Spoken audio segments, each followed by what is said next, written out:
আমরা অল ত্রিপুরা সরকারি 10,323 ad hoc base শিক্ষক কর্মচারী সংগঠনের পক্ষ থেকে রাজ্যের সমস্ত সাংবাদিকদেরকে অসংখ্য ধন্যবাদ জানাই। এই কারণে গত 23 তারিখ আমরা আপনারা জানেন মহাকরণ অভিযানে গিয়েছিলাম। তাতে আমাদের সাংবাদিক ভাই এবং দাদারা বন্ধুরা আমাদেরকে যেভাবে সহযোগিতা করেছে তার জন্য সত্যিই আমরা কৃতজ্ঞ আপনাদের প্রতি। আগামী দিনেও আপনারা আমাদের পাশে থাকবেন এই আশা রেখেই আজকের এই সাংবাদিক সম্মেলন। আজকের এই সাংবাদিক সম্মেলনের যে মূল উদ্দেশ্য সেটা আপনারা হয়তোবা জানেন যে আমরা গত মাসের 5 তারিখ দেশের সর্বোচ্চ আদালত অর্থাৎ মহামান্য সুপ্রিম কোর্ট আমাদের পক্ষে একটা জাজমেন্ট দেয়। সেই সময় আমরা বলেছিলাম রাজ্য সরকার কিংবা রাজ্যের মাননীয় মুখ্যমন্ত্রী যেদিন এই সুপ্রিম কোর্টের ভার্ডিক্টের ব্যাখ্যা করবেন সেদিন আমরা আমাদের তরফ থেকে তার ব্যাখ্যা দেব। আপনারা অবগত আছেন এই মাসের 21 তারিখ রাজ্যের ক্যাবিনেট 10,323-এর এই সমস্যা নিয়ে একটি সিদ্ধান্ত নেয়, যার বহিঃপ্রকাশ রাজ্যের মাননীয় শিক্ষামন্ত্রীর হাত ধরে হয় এ মাসেরই 22 তারিখ। এ মাসের 22 তারিখ রাজ্য মন্ত্রিসভার সিদ্ধান্তের এই যে কাগজ, সে কাগজ রাজ্যের মাননীয় শিক্ষামন্ত্রী উনি নিজেই আমাকে দিয়েছেন। এই সিদ্ধান্ত মোতাবেক আমরা যখন এই সিদ্ধান্তটাকে স্টাডি করি সেক্ষেত্রে কতগুলো জিনিস আমরা পাই, সেগুলো আগে বলে নিই, তারপর আমাদের ব্যাখ্যাটায় আমরা যাব। রাজ্যের মাননীয় শিক্ষামন্ত্রী দুটো ডিপার্টমেন্টকে ট্যাগ করে এই সিদ্ধান্তগুলোকে জানিয়েছেন। একটা হলো রাজ্যের ল ডিপার্টমেন্ট আর একটা হলো রাজ্যের ফাইন্যান্স ডিপার্টমেন্ট। রাজ্যের ল ডিপার্টমেন্ট কি বলেছেন এবং রাজ্যের ফিনান্স ডিপার্টমেন্ট কি বলেছেন, আলটিমেটলি যেটা এই সিদ্ধান্তমূলে বেরিয়ে এসছে, যেটা রাজ্যের মাননীয় শিক্ষামন্ত্রী ওই দিন বলার চেষ্টা করেছেন যে রাজ্য সরকার বেশ কিছু চাকরি অর্থাৎ সরকারি চাকরিতে নিযুক্তি দিতে চাইছেন গ্রুপ সি এবং গ্রুপ ডি পোস্টে। সেক্ষেত্রে উনি একথা বলেছেন যে এই গ্রুপ সি এবং গ্রুপ ডি পোস্টে আমরা যারা রাজ্যের 10,323 শিক্ষকরা আছি এরাও রাজ্যের অন্যান্য 7.5 লক্ষ বেকারদের মতো করেই এই পরীক্ষায় বসতে পারবো। আর 10,323-এর জন্য একমাত্র যেটা ছাড় সরকার ঘোষণা করেছেন সেটা হলো বয়সের ছাড়। এর বাইরে কোনো ধরনের কোনো কিছু সিদ্ধান্ত এই রাজ্য ক্যাবিনেট নিতে পারেনি। পাশাপাশি ফিনান্স যেটাকে বলেছে সেটা হলো বছরে 2,000-এর বেশি চাকরি দেওয়া সম্ভব না, কারণ রাজ্য সরকারের আর্থিক প্রতিকূলতা আছে। কিন্তু আমরা সংখ্যাটা হলাম 8,882।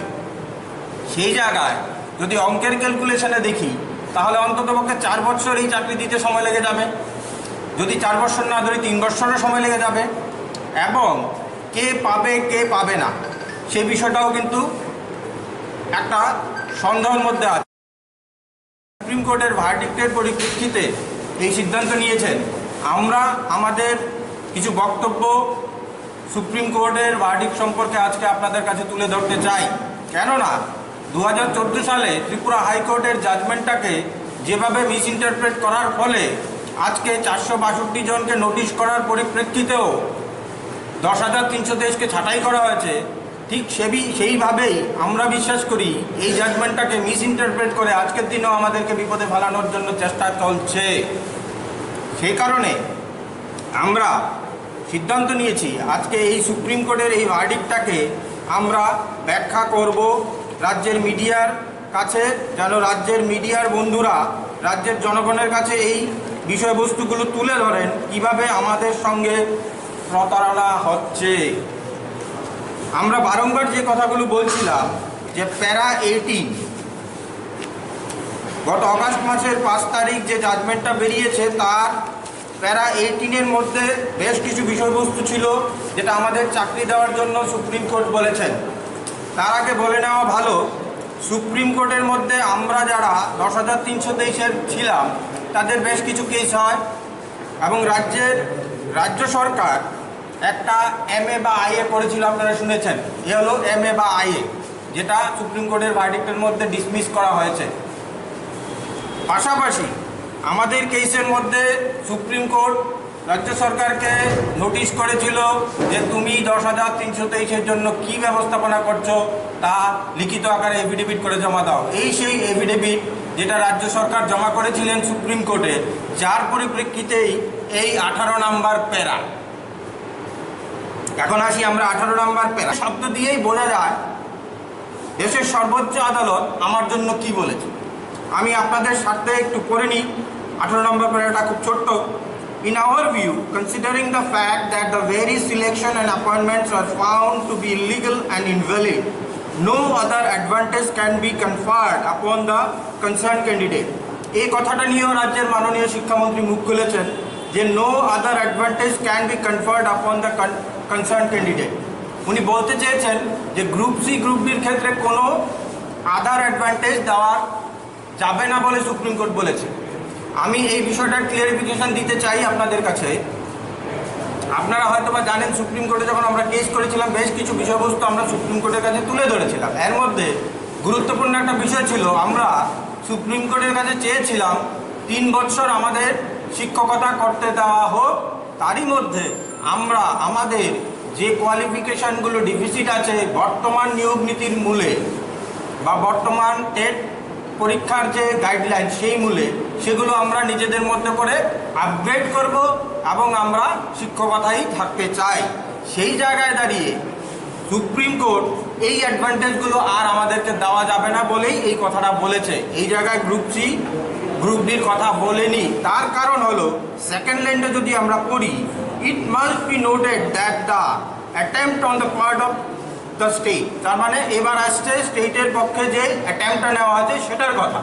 তার আগের কথাগুলো ছিল আমরা যেই পিটিশনগুলো করেছিলাম তার পরিপ্রেক্ষিতে।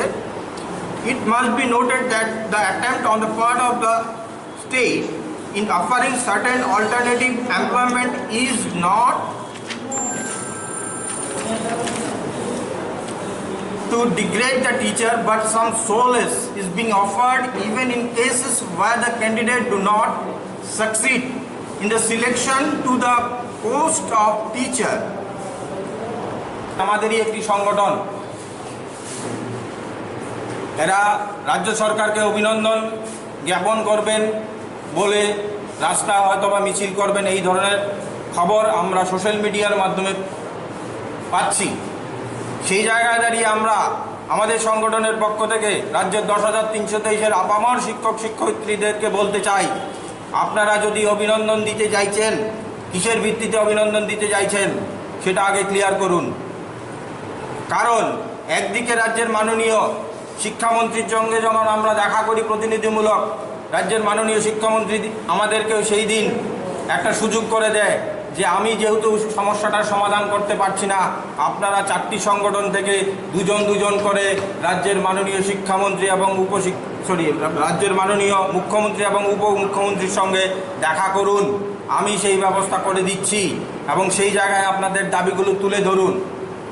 এমতো অবস্থায় দাঁড়িয়ে কোনো একটা সংগঠন এই জায়গায় যখন রাজ্যের মাননীয় শিক্ষামন্ত্রী একটা সিদ্ধান্ত নিয়েছেন এবং ওনার উদ্যোগে আমরা রাজ্যের মুখ্যমন্ত্রীর সঙ্গে দেখা করার একটা সুযোগ পেয়েছি, সেই জায়গায় দাঁড়িয়ে এই ধরনের হঠকারী সিদ্ধান্ত নিয়ে আগামী কালকে কেন এই ধরনের অভিনন্দন বার্তা ছড়ানো হচ্ছে?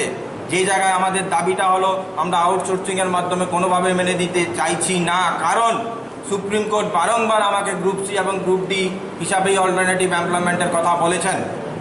সেই জায়গায় দাঁড়িয়ে আমরা জানি এই ধরনের সিদ্ধান্তগুলো ভুল সিদ্ধান্ত, তাই ওদের সংগঠন সিদ্ধান্ত নিয়েছে, এই সংগঠনের সম্পর্কে আমাদের কোনো কিছু বলার নেই। কিন্তু রাজ্যের আপামর 10,323 শিক্ষক শিক্ষয়িত্রীদেরকে বলছি, এখনও সময় আছে, ঐক্যবদ্ধভাবে রাজ্য সরকারের কাছে আমরা রাজ্যের মাননীয় মুখ্যমন্ত্রীর কাছে যদি আমাদের দাবিগুলো সঠিকভাবে তুলে ধরতে পারি, সেই জায়গায় আমরা বিশ্বাস করি রাজ্যের মাননীয় মুখ্যমন্ত্রী আমাদের পক্ষে কোনো একটা ব্যবস্থাপনা করবেন। পাশাপাশি আরও একটা জিনিস আপনাদেরকে বলা প্রয়োজন, সেই দিন আমরা যখন প্রতিনিধিমূলক ডেপুটেশনে মিলিত হয়েছিলাম রাজ্যের মাননীয় শিক্ষামন্ত্রীর কাছে, তখন উনি রাজ্যের ল সেক্রেটারি মহোদয়কে ডেকে এনেছিলেন এবং সেই জায়গায় কথোপকথনের মূলে যেটা বেরিয়ে এসেছিল যে এই সুপ্রিম কোর্টের যে অর্ডারটা বেরিয়েছে তাতে একটু কনফিউশন রয়ে গেছে, তাতে রাজ্য সরকার এর ক্লিয়ারিফিকেশান চাইতে সুপ্রিম কোর্টের কাছে যাবেন। রাজ্যের মাননীয় শিক্ষামন্ত্রী সেই ইনস্ট্রাকশনটা রাজ্যের ল সেক্রেটারি মহোদয়কে দিয়েছেন। আমরা বলেছিলাম যে আপনারা যদি সুপ্রিম কোর্টে যান, আমরাও আপনাদেরকে সাহায্য করার জন্য সুপ্রিম কোর্টে যাব, যেন রাজ্য সরকার যে উদ্যোগটা যা চেষ্টাটা নিয়েছে আমাদেরকে গ্রুপ সি গ্রুপ ডি দেওয়ার জন্য, সেই সহযোগিতাটা আমরা করব। সুপ্রিম কোর্টে গিয়ে সুপ্রিম কোর্টকে বলবো, আমার রাজ্য সরকার আমাকে বাঁচানোর জন্য এই চেষ্টা করছে, তুমি আমাকে সুযোগ করে দাও যেন আমি এই গ্রুপ সি গ্রুপ ডি পদেই যেন সরাসরি নিযুক্তি পেতে পারি। সেই জায়গায় দাঁড়িয়ে, এই মতো অবস্থায় দাঁড়িয়ে যখন আমরা একটা ভালো দিকে অগ্রসর হচ্ছি, কোনো একটা সংগঠন বিভ্রান্ত করার চেষ্টা করছে রাজ্যের এই আপামর 10,323 শিক্ষক শিক্ষয়িত্রীদেরকে। আপনাদের মিডিয়ার মাধ্যমে আমরা অনুরোধ রাখবো, সেই সমস্ত শিক্ষক শিক্ষয়িত্রীরা যারা প্রত্যন্ত জায়গায় আছেন, যারা হয়তো বা আমাদের সঙ্গে প্রতিনিয়ত যোগাযোগ করতে পারছেন না, সাবধান হয়ে যান এই বিষয়গুলো থেকে, ঐক্যবদ্ধ থাকুন। আমরা বিশ্বাস করি ঐক্যই হলো শক্তি, আর শক্তি হলো সংগ্রামের হাতিয়ার।